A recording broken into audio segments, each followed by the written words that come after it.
Jornalistas são uma tribo resiliente, mas também somos vulneráveis a danos psicológicos, tanto quanto bombeiros, policiais, paramédicos ou soldados. Precisamos de treinamento, apoio psicológico. Essa é uma frase dita pelo jornalista estadunidense Bruce Shapiro. Nos últimos anos, ataques a jornalistas ou profissionais da imprensa têm sido frequentes. Acúmulo de função nas redações, baixos salários, ameaças de políticos autoritários, crise de confiança, assédios diversos, discurso de ódio, a violência contra jornalistas não são apenas físicas. Isso sem contar a rotina estressante do cotidiano da profissão. Talvez você que ouve este podcast nunca tenha imaginado que um jornalista precise de ajuda psicológica.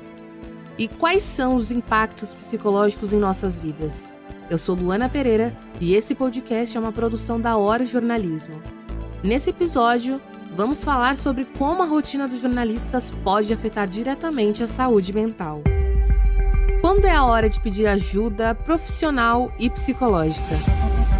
A rotina de plantões, apuração, reportagens especiais, eventos inesperados, tragédias, as que envolvem episódios únicos ou a falta quase constante de políticas públicas afetam a saúde mental dos jornalistas.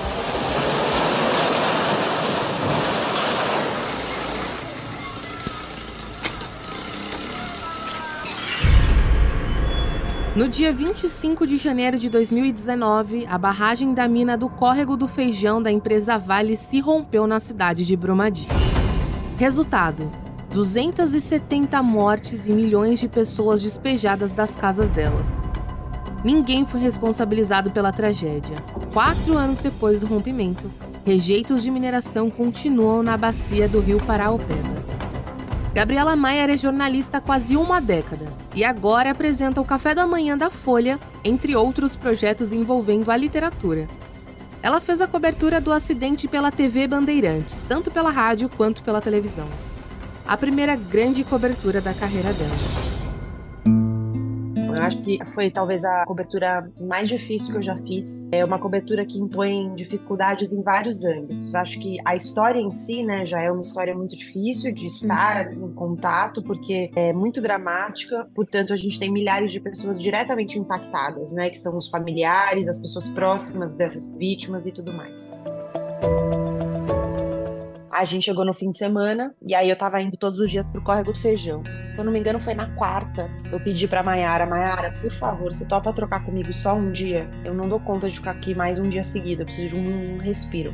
E aí a gente inverteu. Não que tenha mudado muito, porque assim, quem ficava na cidade acompanhava velório, era igualmente difícil, assim. E foi nesse dia que eu percebi o lance dos barulhos, porque eu me lembro, eu tava entrando de manhã, ao vivo na rádio, com o Boechat, um passarinho começou a cantar, e eu me emocionei muito na entrada. Eu não consegui segurar na hora, assim, tive muita dificuldade de continuar no ar sem chorar, assim, tive que segurar muito, mas deu pra perceber que eu tava emocionada e a gente falou sobre isso no ar. Eu falei, puxa, eu tô um pouco emocionada porque eu tô ouvindo um passarinho e faz, tipo, dias que eu não ouço um passarinho e só agora eu me toquei que a lama é um silêncio absoluto, assim. Isso virou meu tema de análise, assim, muito fortemente, porque foi um negócio realmente muito forte. Quando eu voltei por muitos dias, eu sentia o cheiro, por exemplo. O cheiro não saía, continuei sentindo esse cheiro por muitos dias. E quando eu voltei, o que aconteceu foi que eu comecei a sonhar. Eu sonhava com a lama todos os dias. Eu sonhava que a lama estava caindo, eu sonhava que a lama estava, matando as pessoas, sonhava com coisas saindo daquela lama. Eu comecei a sonhar com a lama, assim, ininterruptamente, assim, todos os dias eu sonhava com a lama. O ano de 2007 foi marcado por um grande caos aéreo no Brasil. Mesmo ano em que nosso país seria escolhido como sede de Copa do Mundo de Futebol. 17 de julho, típica terça-feira cinzenta paulistana, uma aeronave da TAM saindo de Porto Alegre com destino ao aeroporto de Congonhas se chocou contra um prédio da própria empresa. 199 pessoas morreram. A jornalista Ellen Brown, naquela época, era uma foca, apelido para jornalistas recém-formados. A primeira grande cobertura da carreira dela foi também a mais difícil de ser feita emocionalmente. O voo partiu da mesma cidade onde ela nasceu. Quem aterrissa vê o avião do outro lado da pista ali, né? Os destroços, o cheiro de queimado ali ainda. Tinha, né? Assim, cheiro de queimado. Não só de queimado de máquina, mas de queimado de carne. Foram 10 dias intensos de cobertura e contato com as famílias das vítimas diariamente. A Ellen demorou para sentir o impacto do que toda essa cobertura teria para ela, principalmente porque ela não teve tempo. Dormiu pouco, apurou muito, falou com muita gente. Um dia meu chefe disse assim, bom, então parabéns pelo trabalho, hoje você encerra, amanhã você já pode voltar para casa, tá? Então tá, beleza, obrigada. E desliguei. No que eu desliguei, eu fiquei afônica, perdi minha voz. Eu não sei se eu tenho a mesma energia hoje para fazer algo assim. A Abrage, a Associação Brasileira de Jornalismo Investigativo, disponibiliza uma cartilha de saúde mental para jornalistas. Parte do conteúdo desse material será lido durante o podcast. Eu sempre vou sinalizar quando usar alguma referência. Rodrigo Hidalgo, jornalista com 3 décadas de experiência, começou a carreira cobrindo o massacre do Carandiru em 1992 e conversou conosco pelo telefone. É um trabalho, né, mental que é diário, né, de não se envolver, né, mas também não perder a sensibilidade, né, que obviamente muitas dessas situações chocam, né, principalmente quando envolvem crianças, né, tragédia de Brumadinho que eu fiz a cobertura, naquele mesmo ano, um ataque numa escola em Suzano, a queda da aeronave onde estava o apresentador do telejornal que eu trabalho e ídolo e amigo, né, Ricardo Boechat. Então, em 2019 foi uma sequência, né, de cobertura de tragédias, e isso realmente impacta, né, o lado psicológico, né, mas é um exercício diário, né, porque obviamente a gente está sempre tratando de assuntos negativos, né. Há quem diga que o jornalismo simplesmente escolhe quem vai seguir a profissão. Não foi diferente para o William Santos, produtor e repórter da Rede Globo. Ele cobre pautas policiais diariamente e claro que isso tem um peso na saúde mental no fim do dia. William investiga casos de violência, roubos, falta de segurança e mortes. É lógico, agora eu já tenho 25 anos de Globo, eu já tenho um pouco mais de maturidade em alguns assuntos, né? E a saúde mental é uma das coisas que eu sempre tive muito cuidado com isso, porque esse trabalho que eu faço, que eu tenho, eu acabei me especializando muito em fazer denúncia, né? Eu sou o cara que grava muito bandido, que é um negócio super pesado. É muito pesado ficar olhando um bandido. Eu já vi gente morrer, tudo que eu imaginava que eu não fosse ver na vida, eu vi durante o meu trabalho de jornalista. De ver coisas chatas, coisas ruins. E nesse meu trabalho, eu tenho uma linha muito tênue, né? Por exemplo, quando eu vou gravar alguém no braço sendo assaltado, eu fico meio que me cobra. Eu poderia evitar? Eu não sou polícia, né? Eu sou um jornalista. O guia da Abrage listou algumas queixas relatadas por profissionais do jornalismo. Muitos relatos são parecidos: falta de empatia, comunicação violenta, sobrecarga de trabalho. Eu nunca procurei um profissional para fazer terapia. Nunca passou pela minha cabeça de procurar um tratamento ou procurar alguma coisa. Para a Abrage, são várias justificativas. Vergonha de dizer que não está bem psicologicamente, medo de perder o emprego, cobrança em ser mais produtivo. A saúde do jornalista paga o preço pelo trabalho estressante. Quadros de ansiedade, depressão, vícios em drogas legais e ilegais, compulsão, transtorno de estresse pós-traumático, colapso nervoso, a lista é gigante. Uma das idealizadoras do Guia Básico de Saúde Mental para Jornalistas é a presidente da Abrage, a Kátia Brembati. Além da instituição, ela também trabalha para o Estadão e topou conversar com a gente pelo telefone. À medida que a gente foi percebendo o mal do século aí, né, a questão da saúde mental como um problema real que a gente tem vivido, até porque tem consequências, inclusive financeiras, como afastamento de pessoas do trabalho, por burnout, por depressão, por tentativa de suicídio, né?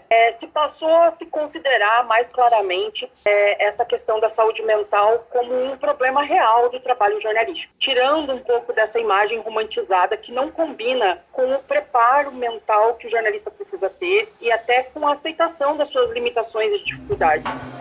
Kátia ainda reitera o quanto a descredibilização da profissão, iniciada no Brasil há mais ou menos uma década, também impacta diariamente na qualidade da saúde mental. Hoje em dia, ser jornalista não representa esse prestígio social, isso também nos impacta. E isso tem uma relação muito direta com a credibilidade e com a questão do processo de desinformação. O Guia da Abrage não passa pano.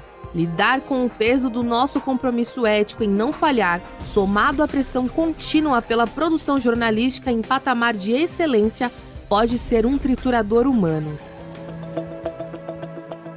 Beatriz Ilha é psicóloga especializada em trauma e ela explica como minimizar os impactos de nossa profissão em nós mesmos.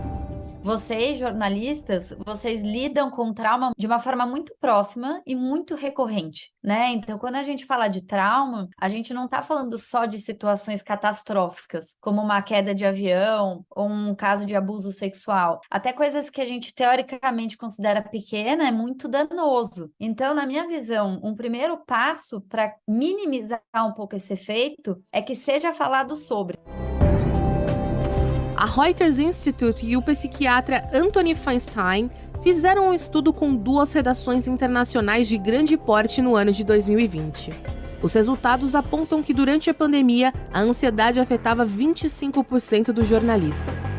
1 em cada 5 também lidava com a depressão. 75% reportaram um nível de estresse acima da média geral da população.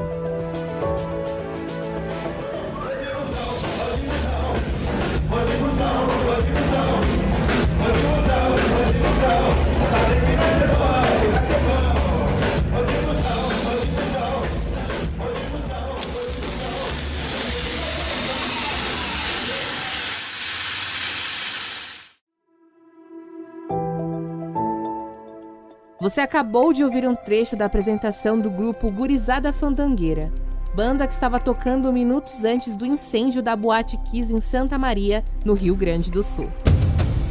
O incêndio da Boate Kiss em Santa Maria, no Rio Grande do Sul, foi uma das maiores tragédias do Brasil. Na madrugada do dia 27 de janeiro de 2013, a vida de centenas de famílias iria mudar para sempre. 636 jovens feridos, 242 jovens mortos. Até hoje, o caso não foi solucionado e, apesar de uma sequência de falhas comprovadas que causaram um acidente, ninguém foi responsabilizado criminalmente. Maiara Bastianello nasceu no Paraná, mas sempre visitou a família que é de Santa Maria. Com apenas 27 anos e recém-formada, uma também foca, como a gente chama os recém-formados de jornalismo, essa foi a primeira grande cobertura da vida dela. Eu fiz muitos anos de terapia com a mesma psiquiatra. Eu fazia terapia com a psiquiatra. Então, ela, além de receitar remédio, a gente fazia terapia semanal, de 1 hora de conversa e tal. Ela me falou, na época, que eu levei mais ou menos uns 6 meses para voltar para mais ou menos o normal. Eu não tive muitos impactos no sono, eu não tinha pesadelo, essas coisas. Mas eu tô mais pensativa na vida mesmo, sabe? A Maiara relatou na nossa entrevista que a cabeça dela apagou alguns dias depois da cobertura, comprometendo inclusive as próprias memórias da cobertura. A Beatriz Ilha, psicóloga que participa desse podcast, explicou que muitas vezes esse bloqueio do cérebro é um mecanismo de defesa. A Maiara não se recorda dos dias que sucederam a cobertura da Boate Kiss. Depois disso, a minha saúde mental, ela nunca mais foi uma coisa que era antes, que era assim. Eu sempre tive minhas questões, mas eu nunca tinha chegado a pontos críticos. E desde então, eu tenho crises de ansiedade, que eu não tinha, tenho crises de pânico, eu tenho coisas que eu não tinha até então. O combate à falta de políticas públicas muitas vezes acaba se tornando o papel fundamental de alguns jornalistas. Luta pela moradia de quem está em situação de rua, pelo semáforo apagado que está dificultando o tráfego de veículos, a falta de estrutura para lidar com centenas de pessoas que perderam casas com desastres naturais. O Guia Básico de Saúde Mental para Jornalistas da Abrage apresenta um estudo com dados alarmantes. Pesquisas indicam que de 80% a 100% dos jornalistas vão enfrentar ao menos um evento traumático relacionado ao trabalho na vida deles, com muitos enfrentando exposição repetida a situações de trauma ou injúria moral, em especial aqueles cobrindo crises humanitárias. A experiência na profissão não significa blindagem emocional. O Boechat foi um colecionador de prêmios e um colecionador de amigos. Acho que esse é um resumo muito pertinente do que ele representou para todos nós jornalistas. O jornalismo brasileiro perdeu hoje um dos seus maiores e mais importantes nomes. Âncora do Jornal da Band e da Rádio Band News FM, o nosso queridíssimo amigo Ricardo Boechat morreu na queda de um helicóptero em uma rodovia na Grande São Paulo no início da tarde. Câmeras da via Anhanguera, em São Paulo, registraram o acidente de helicóptero que matou o jornalista Ricardo Boechat e o piloto Ronaldo Quattrucci ontem em São Paulo. A gente recebe a informação aqui confirmada agora, quem estava no helicóptero, além do piloto, era o apresentador de televisão, apresentador de rádio, jornalista Ricardo Boechat.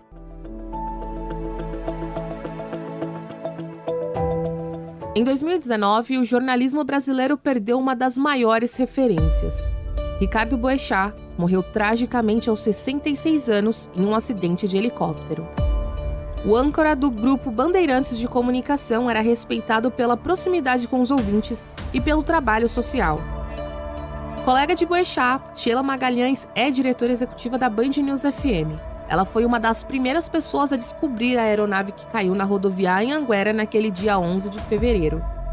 Naquele momento, ela precisou lidar com a morte de um amigo, um colega de trabalho, e tentar ver a situação de forma profissional, mesmo quando o momento era pessoal. A primeira decisão tomada por ela foi tirar os apresentadores Carla Bigato e Eduardo Barão do ar, já que os dois eram companheiros de ancoragem de Boechat e muito próximos a ele. A gente soube de tudo muito antes. Imagina, a TV nesse horário estava um programa de esportes. E aí contar para os dois, conter os dois e como a gente ia contar aquilo para a redação, mas até aí as pessoas já tinham visto a minha reação e do Barão e da Carla, e a gente começou a contar individualmente, e foi uma redação que ruiu. E como é que você conduz a programação com uma redação que ruiu? E ruiu, eu estou dizendo assim, o estagiário, o João, que trabalhava de manhã, o João saiu aos prantos da redação e ele foi sentar no chão, no meio do pátio da Band. Falei, meu Deus do céu, eu tô em cacos, como é que eu vou acolher tanta dor? E acolher os meus e reunir as pessoas de volta. Depois de tentar se recuperar e informar a família do jornalista como deve ser feito, a Sheila decidiu que ela seria a pessoa a entrar no estúdio e noticiar a morte de um dos mais célebres jornalistas brasileiros. E o que eu tinha de mais honesto para entregar para as pessoas naquele momento era pedir licença e dizer que a gente precisava chorar e que então a gente não ia continuar no ar. E foi o que aconteceu. A gente não tinha condição de continuar no ar. Eu peço licença e desculpas por 10 minutos, mas nós precisamos chorar. A equipe da Rádio Band News FM recebeu apoio psicológico de 3 profissionais por cerca de um mês, além de sessões coletivas e individuais com psiquiatras e psicólogos. A saúde mental dos jornalistas precisa ser levada a sério. Estabelecer limites na rotina e se permitir falar sobre os sentimentos e gatilhos são os primeiros passos. Como mostramos aqui, nesse podcast, há diversas formas de lidar com o esgotamento mental, mas a ajuda de um profissional é sempre a melhor opção. Muita gente esquece, jornalista também é linha de frente. Quando eu comecei a fazer jornalismo, era perigoso fazer o jornalismo se você ia cobrir crime organizado, se você ia cobrir uma guerra, né? Assim, se você ia fazer reportagens sobre, sei lá, milícias e grupos de execução da polícia, alguma coisa assim, né? Então, esses eram os principais riscos. Se você fosse fazer geral, se você fosse fazer economia, se você fosse fazer política, você praticamente não corria risco, né? Hoje em dia, você corre risco para fazer qualquer reportagem. O fato de você existir como jornalista te coloca em perigo no condomínio que você mora. Tem pessoas que vão querer te bater porque você é jornalista.